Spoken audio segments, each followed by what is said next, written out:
Olá a todos, sejam muito bem-vindos à nossa segunda parte da conversa sobre redução de óxidos metálicos. Hoje nós continuaremos a falar sobre a redução por misturas de gases e um pouco sobre redução metalotérmica. A redução pode acontecer através de outros gases além do CO, como por exemplo, através do CH4, que é o gás natural. Aqui nós temos dois exemplos da redução que está feita com CH4. O óxido de metal na presença de CH4 vai formar o metal e CO2 e água, e ele pode também formar o óxido na presença de CH4, formar o metal CO mais água. Observe aqui que eu ainda formo um novo gás redutor. Esse gás redutor, o ideal é que se eu tiver um controle pleno do meu processo, que eu utilize-o em outras partes do processo, ou até mesmo para complementar esse gás, fazer uma mistura. Então, teria um sistema que recircularia. Eu tenho o reator químico, o gás entra, reage com o meu sistema, sai um CO.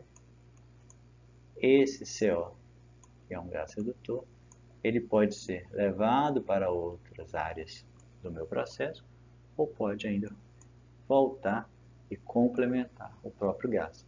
E assim eu tenho uma economia de gás natural.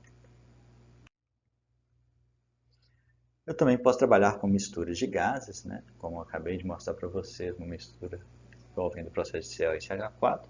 E a própria queima do CH4 já gera uma mistura de um gás altamente redutor. A queima do CH4 na presença de O2, ela vai formar CO e H2. E são dois gases muito utilizados na indústria metalúrgica para redução de óxidos metálicos, não esqueçam disso. Na presença de água também, teoricamente, seria possível essa reação, porém, ela é uma reação altamente endotérmica. Sendo uma reação endotérmica, ela vai esfriar, né, o nosso reator e vai dificultar o nosso processo ocorra. O que não acontece na primeira reação, que é uma reação exotérmica. Lembrando que ser uma reação exotérmica também não é sinal de apenas benefícios, né? Vai aumentar a temperatura e eu tenho meu limite também de aumento de temperatura, tanto para os equipamentos, né? Temperaturas altas demais podem não ser viáveis para a utilização de certos equipamentos, como por exemplo, partes do reator podem se fundir se o controle da temperatura não for suficiente. Eu posso gerar vapores metálicos que eu não tenho interesse. Esses vapores metálicos são gerados a uma temperatura elevada. Quando chegar em outras partes do meu reator químico, ele pode precipitar e formar crostas nas paredes do reator, né, quando ele voltar à sua forma sólida, o que não é interesse também para nós. E eu também posso fazer redução através de outro metal. Então, por exemplo, o MO, que é o nosso óxido metálico genérico, na presença de um outro metal que possui uma afinidade maior com o oxigênio, uma tendência maior de oxidação, vai formar um óxido metálico desse metal com alta afinidade e vou formar o metal que eu quero de interesse sólido. Termodinamicamente, o metal que eu quero oxidar tem que ter uma afinidade maior para o oxigênio. Eu posso analisar isso através das próprias equações de ΔG e ΔG0 e verificar qual dos dois metais possui uma menor energia livre de Gibbs para a oxidação na presença de oxigênio. E aspectos econômicos também é importante. Como eu quero oxidar um dos metais, esse metal deve ter um valor menor do que esse metal. Não adianta eu querer oxidar um metal com um que possua um valor muito mais elevado que o meu de interesse. O gasto que eu vou ter comprando, né, esse metal vai ser muito maior do que o que eu vou ganhar depois vendendo o novo metal. Esse aspecto econômico ele é fundamental para o meu processo. Fica um exercício para casa para vocês analisar em quais condições essa reação pode acontecer. O óxido de manganês na presença de silício, formando o manganês metálico e o óxido de silício. Vou deixar também um outro exercício para vocês pensarem, não sei se todos aqui já viram aquela série Breaking Bad. Nos primeiros capítulos, o Walter White, ele faz uma misturinha para fazer uma reação química que irá liberar muito calor e fundir um cadeado para ele entrar. No seriado ele chama ela de termita. Fica como exercício para vocês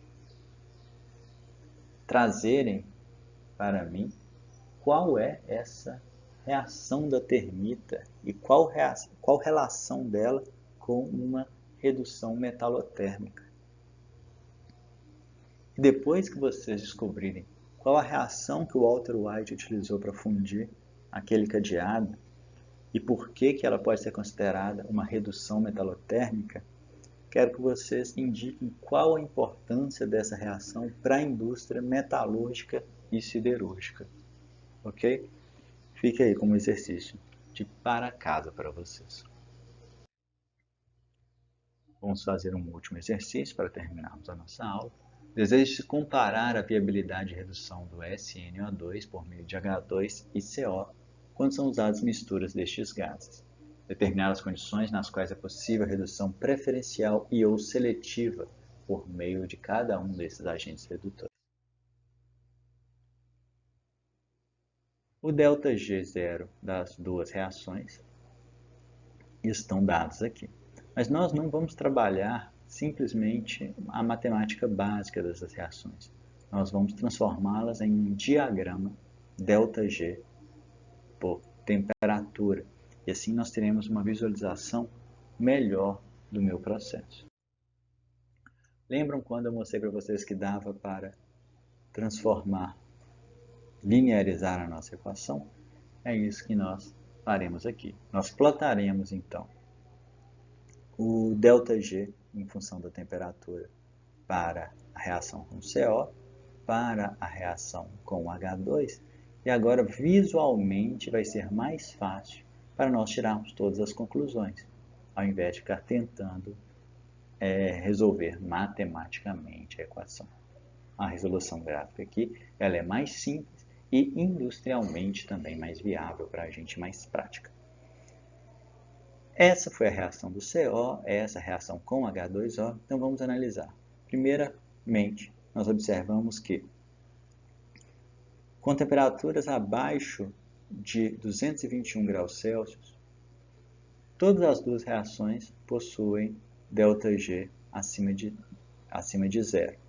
Logo, nenhuma reação vai acontecer e eu não vou reduzir o SNO2.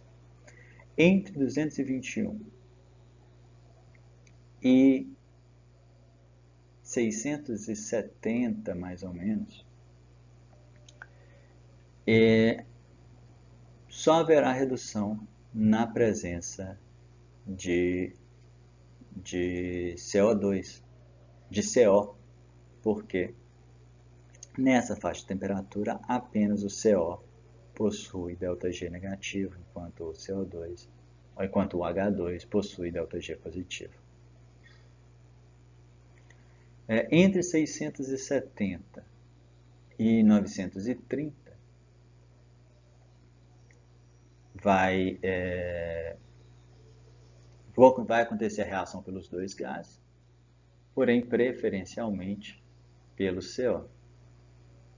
Acima então de 930, a reação também acontecerá pela mistura, mas preferencialmente pelo H2. Plotem esses gráficos em casa e façam a análise também. Vocês podem plotar qualquer ferramenta matemática, qualquer software matemático, como o Scilab ou o MATLAB. O mais prático para a gente em engenharia, que não estamos precisando de uma precisão matemática, nesse caso específico, muito elevada.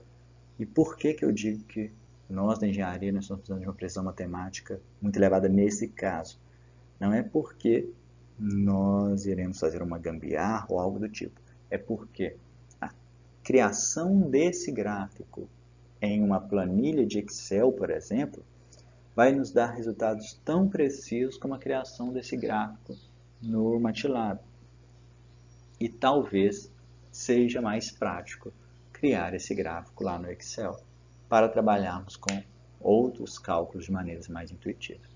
Porém, quem possui uma familiaridade com o MATLAB ou o Scilab elevada, consegue fazer esses gráficos até mais rápido lá no MATLAB. Então, fiquem à vontade de trabalhar com qualquer um dos softwares. Muito obrigado a todos vocês, uma boa semana de estudos e até mais.